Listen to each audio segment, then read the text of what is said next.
এদিকে ৯ লাখ মার্কিন ডলার পাচার করেছেন ঢাকা দক্ষিণ সিটি কর্পোরেশনের সাবেক মেয়র শেখ ফজলিনুর তাপস ও তার স্ত্রী আফরিন তাপস। ২০২৪ সালের ১৯ আগস্ট পর্যন্ত মাত্র ১১ মাসে শেখ তাপসের ২৭টি ব্যাংক অ্যাকাউন্টে প্রায় ৫.৫ কোটি টাকার লেনদেন হয়েছে। অর্থ পাচার, ক্ষমতার অপব্যবহার, অবৈধ সম্পদ অর্জন এবং অস্বাভাবিক লেনদেনের অভিযোগে তাপস দম্পতির বিরুদ্ধে মামলা করেছে দুদক। সংস্থাটি বলছে, তাপস সহ অর্থ পাচার মামলায় পলাতকদের ফিরিয়ে আনতে আইনি পদক্ষেপ নেবে তারা। রিপোর্ট ফররুখ বাবুর। অযোগ্য মেয়রের তালিকায় থাকা ঢাকা দক্ষিণ সিটি কর্পোরেশনের মেয়র ব্যারিস্টার শেখ ফজলিনুর তাপস দুর্নীতির বিরুদ্ধে বিভিন্ন সময় হুঙ্কার দিলেও তলে তলে নিজেই গড়েছেন অবৈধ সম্পদের পাহাড়। ঢাকা দক্ষিণ সিটি কর্পোরেশন হবে বাংলাদেশের মধ্যে সর্বপ্রথম সরকারি সংস্থা যেটা সম্পূর্ণরূপে দুর্নীতিমুক্ত।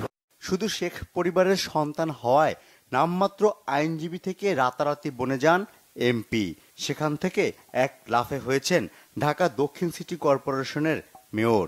শেখ তাপস মেয়র থাকা অবস্থায় ২০২৩ এর সেপ্টেম্বর থেকে ২০২৪ এর ১৯ আগস্ট পর্যন্ত তার ২৭টি ব্যাংক অ্যাকাউন্টে প্রায় ৫৫০ কোটি টাকার অস্বাভাবিক লেনদেন করেছেন।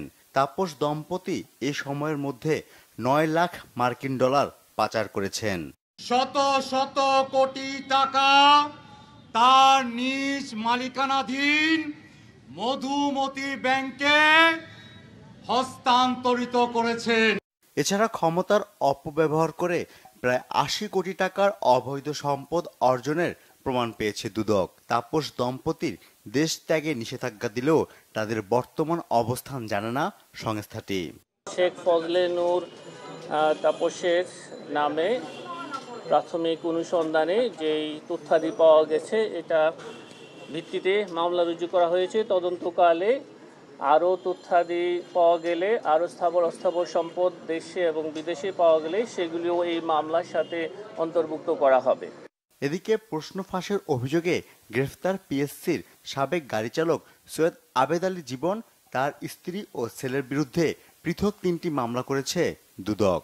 পরিবারটির বিরুদ্ধে প্রায় ৫.৫ কোটি টাকার অবৈধ সম্পদ ও প্রায় ৪৬ কোটি টাকার সন্দেহজনক লেনদেন প্রমাণ মিলেছে।